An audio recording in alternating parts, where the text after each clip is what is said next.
to call it, Commissioner. Okay. Same. I'm trying to decide where they want me to stand. You can stand wherever you like. Okay.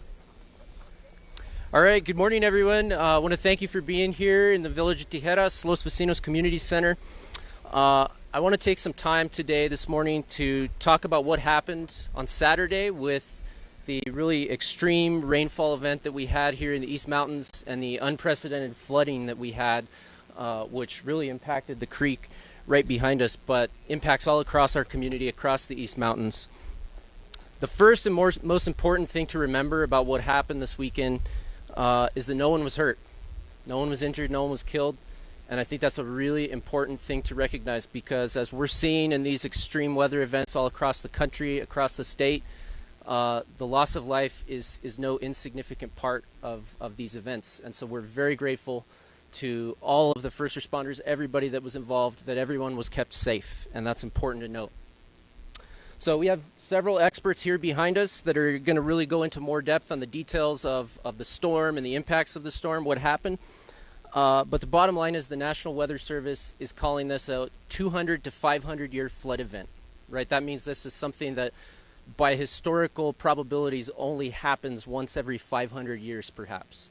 So to put that in perspective, we've got some maps here that show the rainfall totals, but there's some areas that saw up to 3 inches of rain and hail in 30 minutes or less. And that's just an incredible amount of rainfall in an area that's been very dry this season, right? We had almost no snow this winter. And so while we think this type of rainfall event is very rare, I think it's important to note that this is an event that is increasingly likely in the face of a changing climate. And we are dealing with those climate impacts right here in the East Mountains, right here in our community. And we have to step up and confront those impacts and fight climate change at the same time. So again, I'm very grateful that there wasn't more damage, but important to note, here along the county portion of the Tijeras Creek, which is right behind us, of course, we didn't see a lot of damage, but there was some major damage to the bridge, which is right here. And it's been, unfortunately, we've had to close the bridge off for the safety of our residents and our students over here. And of course, we know that further downstream, there was significant impacts to some folks' property in Carnwell. The city of Albuquerque saw some impacts. And also upstream, right, in the village of Tijeras, they actually saw the brunt of the storm and the brunt of the impacts. We had the mayor, the village, several city councilors, their staff out, clearing culverts, clearing the drainage, and really important to recognize them and the way that all of our public servants stepped up at the county and in the village. So again, I think we're very lucky that we came through this in the shape that we did. And I think that's largely in part because of the fact that since December, Bernalillo County has been working to actually restore the watershed here behind us in the Tijeras Creek. And so the project that we've been working on has been to partially restore the natural flows, the historic condition of the creek, but also to better manage the storm flows, right? Because we are seeing these increasingly extreme events, and we know that our infrastructure has to be ready to meet those, to protect life and property while allowing the community to develop. So we have one of the project's chief experts here who can explain more, but even though the project wasn't totally complete, we believe that it did its job. This actually helped protect the community and prevent a much greater storm surge and much more property damage and potentially even lives lost or significantly impacted. So the volume of water we saw here was, again, it was totally unprecedented, but I think we have to recognize the fact that this is going to become increasingly common, and we have to prepare ourselves to meet the moment of now, which is our changing world and our changing climate. And so that's why this project is so important behind us here, because for centuries this creek has protected the land and the communities that have existed in this area. And so we have to step up and make sure that we allow our infrastructure to meet the changing times. And so here to talk a little bit more about the project and the impact that the project had on the flooding and vice versa, the flooding had on the project, we have our stormwater compliance lead, Collie Bronson, who's going to say a few words about the project. Thank you, Commissioner. Thank you all. As Commissioner Olivas said, my name is Collie Bronson. I'm the Stormwater Compliance Program Lead for Bernalillo County. I want to tell you a little bit about the Tijeras Creek Watershed Restoration Project, which is right behind us over here, and some of the goals and the impacts from the storm event that occurred this last weekend. The purpose, and you can see over here to my left, this is the engineer's design for this project. The purpose was to restore the natural drainage to this creek. It currently in many areas is what we call incised, which means it's become deeper and narrower, which increases flood velocities or how fast that water runs down the creek. So our goal is to remove that incision, to remove the depth and the narrowness, and to get that water to spread out. That helps slow it down. That will help water infiltrate, and that means seep into the ground. And that's what we want. We want to slow it down. We want to get it into the ground rather than have kind of a fire hose shooting down the arroyo. So the goal of this project is to restore those natural flows. So we've removed that incision. The construction wasn't complete, but we've removed that incision. We've worked on spreading those flows out, and that really did help during the storm event that we saw this last Saturday. The features that we've installed are there. They help to reduce erosion. This past fall, we removed a bunch of invasive plant species like Siberian elms, plants we don't want there. And we hadn't quite gotten there because the storm hit before we were ready, but we're working to restore native and natural plants in the area, and that will improve on-site and downstream both the water quality and the habitat for our wildlife. Our project, we were about 80 to 90% complete when the floodwaters from this weekend's storm inundated the site. The National Weather Service, as Commissioner Olivas said, they're still analyzing the data and getting more, but right now the provisional data is showing that it's what we call a 200 to 500 year rain event, with 2.5 to 3 inches falling within a half an hour of rain and hail. That does not mean necessarily that kind of event only occurs every 200 years or every 500 years. What it does mean is that, for example, a 200-year storm event, that in any given year there's about a 0.5 or 0.5% chance that we will get a storm of that magnitude. The same for a 500-year event. In that case, it would be a 0.2% chance that we would see a storm of that magnitude. Climate scientists are now indicating that with our changing climate, there's an increased chance that we are going to see more high-intensity storms like the one we saw on Saturday. Saturday's storm dropped most of its water north of the project area, and the rainwater from this event drained down the Arroyo San Antonio and the Tijeras Creek. You can see on the chart here to the right where the rain occurred. You can see the arroyos that contributed to the water upstream of our site to the Tijeras Arroyo. So by the time it made it to the Tijeras Arroyo, we had all that combined water in one arroyo shooting down towards our project and towards this bridge. And just east of here, you know, where those floodwaters came, they pick up debris and move all that material as they come down. We still have a lot of incision, deep, narrow creek down east of our site. And so it comes out really fast, and then it hit our site and it hit the bridge. You can see from that debris and the plants that are laid down, that high water mark, it shows you just how high that water got at the height of it. The United States Geological Service has gauges that they measure stream flow.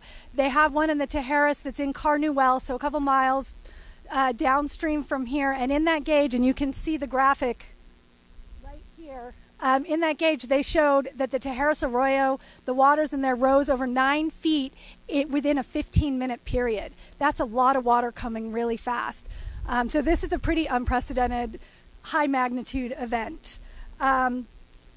So the National Weather Service and the U.S. Geological Survey are still collecting and analyzing the data, and they're determining what size flood event this is. Right now we know the rainfall event, which we've talked about, the 200 to 500 year, and we should have more information once they've analyzed that data soon.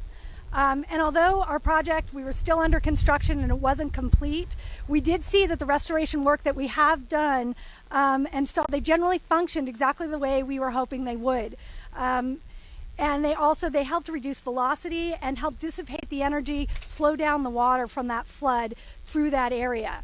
Now we are working with our engineers on this project to assess the extent that this flood impacted our project and to help us determine what we need to do next, what we need to repair, and what worked well, and we can leave it as is. Although we're still in construction, the restoration work helped direct the floodwaters away from people, away from properties, and help to protect, which is the goal of this project. Given the magnitude of the storm event, we're happy to see that the impacts have been relatively minimal. The biggest impact, I think, is to this bridge, which we will talk about more in a few minutes. Thank you for your time, and I will be able to answer questions after this. Thanks. Commissioner. Thank you so much, Kali, for giving us the details on what happened and how this project is supposed to function. I think it's important right now to just recognize our public works professionals, the public servants on the ground that actually do this work every day and do the cleanup work as well. After I spoke to the county manager, as soon as I learned about the storm, we had our emergency management team and all of the folks behind me and so many that aren't here today spring into action and step up, ready to help. And as I said earlier, the village of Tijeras, incredible gratitude to them as well for stepping up. Literally, we had the volunteer city council members out clearing debris from the arroyo, from the culverts, and they're continuing to do that. So really important to recognize them, and I want to recognize Mayor Bruton from the village, who's been really involved in this and really faced the brunt of the impact here. So I'm glad the team was able to get as much done as they already have just since Saturday, and I think that this could look very different, obviously, without the people that back us up here. And so, as I mentioned earlier, the only real major damage that we sustained here at Bernalillo County was to the bridge behind me, and I would encourage you to get as close as possible to get a closer look at what happened, but please be safe. The bridge is closed for the safety of the public. And so we know that this closure is going to make it really difficult for the community, because right here you have this really unique space where we have A. Montoya, Roosevelt Middle School, and Los Vecinos Community Center all integrally connected, and so this bridge is that link between them. And so I want to invite our Public Works Technical Services Director, Brian Lopez, to talk a little bit about what it's going to take to fix this. Thank you, Mr. Chair. Good morning. I'm Brian Lopez. I'm the Public Works Technical Services Director for Bernalillo County. As many of you have already seen or can see, the flood did a number on this bridge. And since you can see the damage for yourself, I'm not going to spend a lot of time speaking about it, but I will speak about the rebuilding of the bridge. What I can tell you that unfortunately it is going to be a timely process. Our biggest obstacle in getting this bridge reconstructed is that our wait times for the construction materials needed are quite long. Most manufacturers are estimating wait times of about a year. Simply put, we cannot start rebuilding this bridge until we can acquire those materials. We have developed a comprehensive post-flood recovery and response plan that outlines immediate actions, damage evaluation, coordination with the contractor, redesign and scope development and implementation strategy, and then finally final reporting and documentation. We are also evaluating improvements to the previous design to make the new structure more resilient and safer, helping to reduce the risk of damage in future storm events of this magnitude.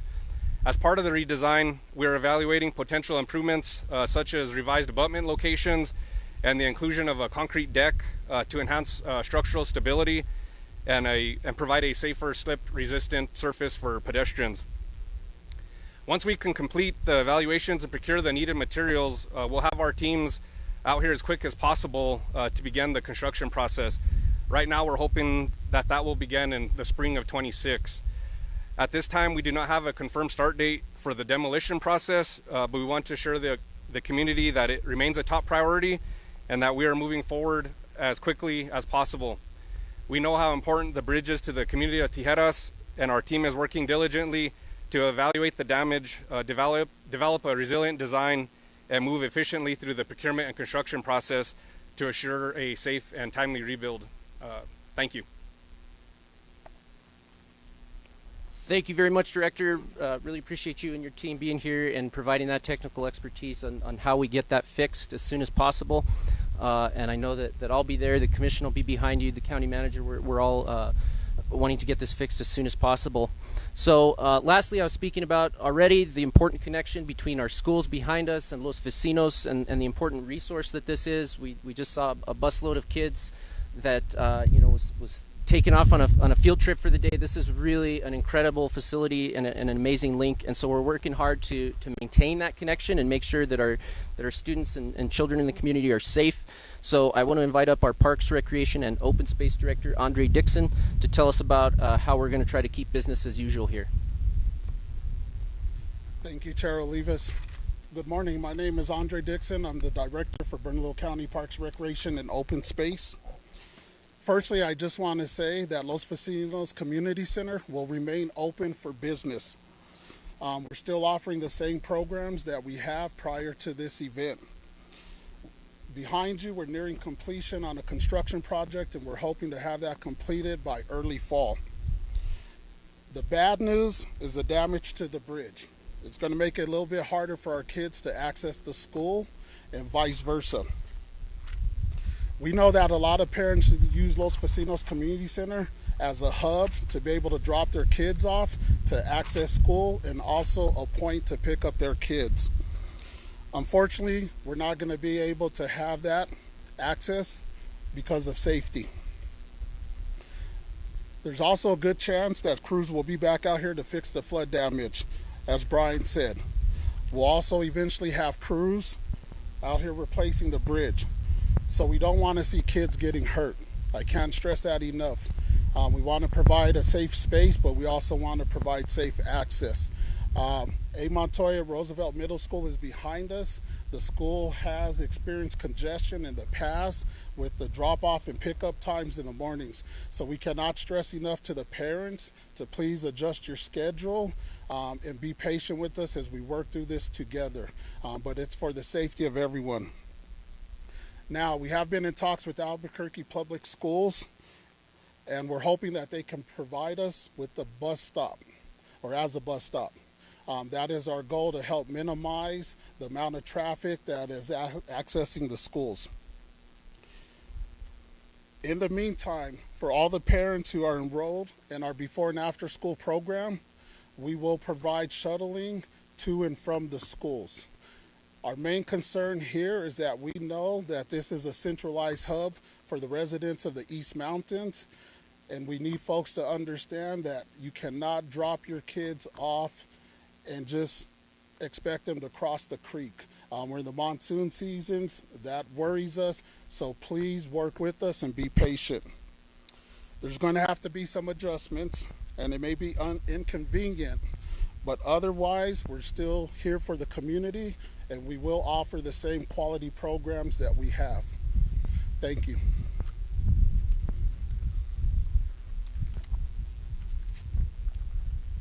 Thank you very much, Director. And I want to conclude here by saying that despite this extraordinary storm, again, I'm grateful that no one was injured or killed in this event.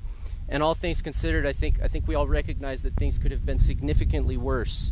And I want to give a lot of credit to our hardworking public servants across the county, the village, who are working to strengthen our infrastructure, to clean up after this flood, and to really make our community more resilient going forward. I want to mention that we're all in this together here, right? This impact of climate change is increasing. We're seeing more and more of these extreme storm events, and we have to come together as a community, not only to be more resilient and more adaptive to what's happening, but also to change our world for future generations, right? We have to confront this problem on multiple fronts, and at the end of the day, it's not about pointing blame, it's about finding solutions and about moving forward together. So I want to mention we still have a lot of culverts upstream in particular that are blocked. We have conditions in the arroyo that still require significant improvements upstream in particular. And so it's important that those features are cleaned out and maintained so that future storm events that can come at any time don't have a more significant impact than this one. And so the village is looking for volunteers to help them clean those culverts out. So I want to put the word out to reach out to the village if anyone is available or interested in helping. And I also want to stress the importance of collaboration between all the entities that abut this arroyo, right? We have the state of New Mexico DOT, we have the county, we have the land grant, we have the city of Albuquerque, we have private homeowners, we have the village of Tijeras. And at the end of the day, this is a piece of infrastructure that we really have to keep an interest in. We saw how devastating this could have been, and so I think it's really important that we join together as mutually interested parties to work towards a long-term solution here to maintain this creek. This is a natural feature, but it's also a piece of infrastructure, and so we've got to come together and find solutions here in the East Mountains to protect our communities. So with that, I'd like to thank you all for being here and open it up to any questions for any of the folks behind me.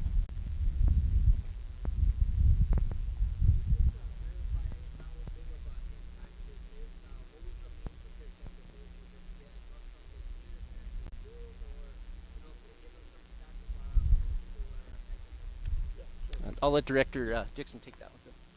That's a good question. The community center has been here since 1977. The bridge behind us has been used as a vital connection for kids to cross safely after school and vice versa. Typically in the mornings, we run a before school program of about 30 kids. Outside of the kids registered in our program, we also see anywhere from about 50 to 100 students that are dropped off from families. Because of the congestion and the way that the school was designed, it makes it very difficult for parents to, drop off their kids there without, taking 15 to 20 minutes into their time. So a lot of times this will be used as an access point. But on any given day in the mornings, we're looking at about 100 kids that will utilize this. After school, we can see that number double. You're welcome. Yes. Sure, so we're excited about this project. This was brought to us by Chair Olivas here. This is the first enhancement that this center has seen in years. So right here behind us, we went from a modular skate park to a concrete permanent skate park. You're going to see a multi-sport court. You're going to see a lot of natural features. You're going to see other amenities as a stage. So we're really excited about this for the community and the residents. Yes, ma'am.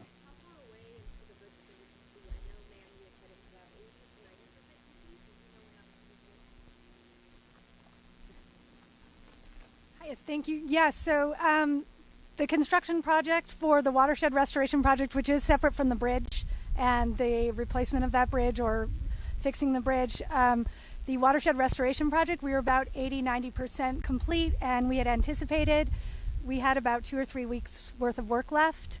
Our engineers are currently, they've come out, they've looked at it. I'm happy to say that in their analysis they saw nothing that we needed to do immediately in preparation for more rain. So the site is relatively stable, although it has had some damage. Our engineers are working to assess the damage and what we need, so I don't know yet how much longer we will be in construction. We're hoping that we'll be finished at least by the end of this year.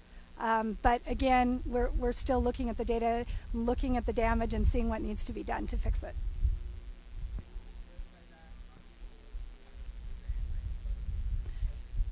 So yes, this was a watershed restoration project. The purpose of the project was to fix the Tijeras Arroyo through much of the area up here has become what we call incised, which makes it deeper and narrower.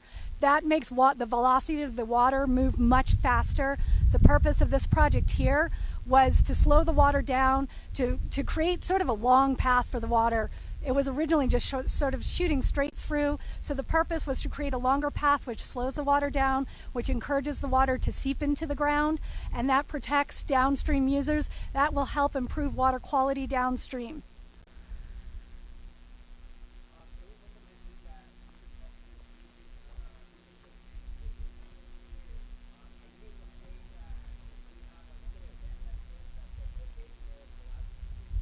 Well, at this point, the bridge is closed, and we're doing evaluations to see if it can be salvaged, although it's not looking like that's going to be the case. And so if there are future storm events, it will have some impacts, but it's ultimately not going to drastically change what the end goal of likely replacing this bridge is going to cause, just due to the current status of the bridge.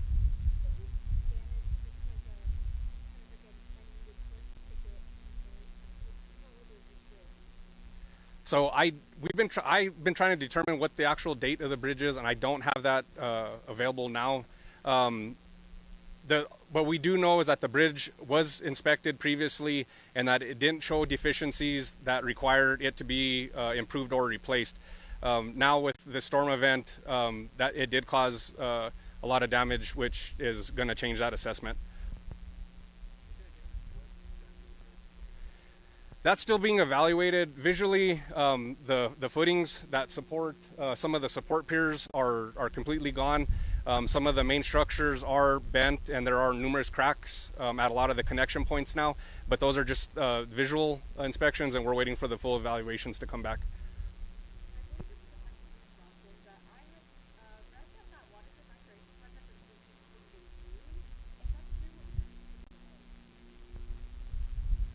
Thank you. Yeah, for any of you who are familiar with construction projects, things come up frequently. So, for example, there was a Village of Tijeras water line that runs through the project that we were not aware of. We always get utilities marked before we start construction.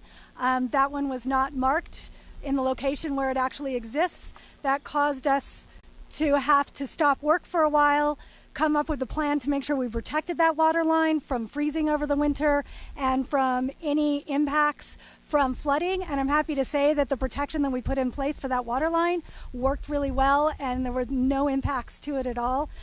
So delays like that can happen when we have rain events, and we've had more rain events this spring. That causes work to stop, especially for a project like this. When the soil gets wet and you have heavy equipment on it, it really compacts it, and we need to avoid that compaction and damage. So we have to stop work for a few days and let the site dry out before we can continue. So there are various things, not one issue, but various things can happen that can delay construction. Yep.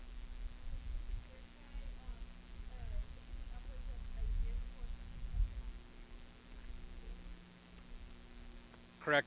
This is going to be a process. We have to actually get an evaluation done on the existing bridge just to even determine the best way to demo it, because we want to make sure it's done in a safe manner.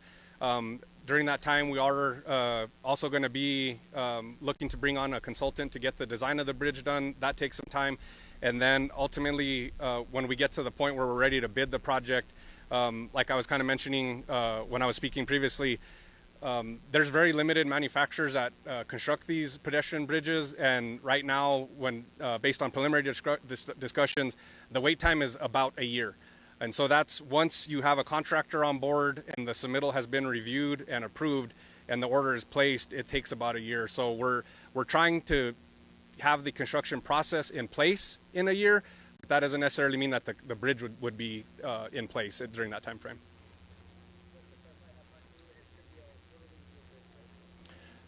We're still evaluating, but more than likely, yes. Yes.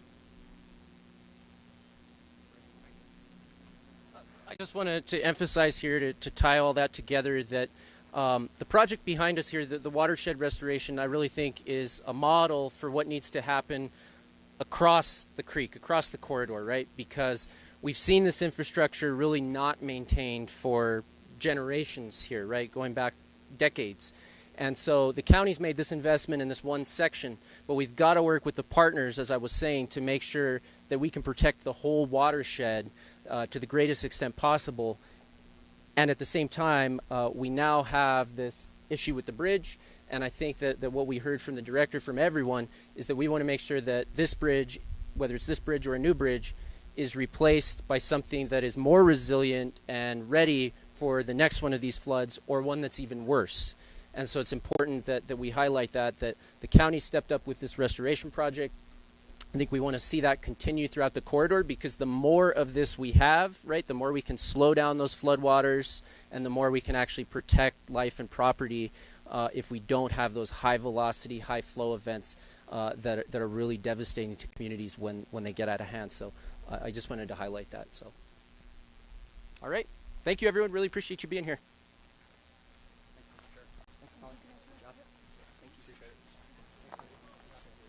Excuse me, just a quick announcement. I'm sure you guys are going to want to go and get some footage of the bridge itself. We just ask that you please stay behind the red line.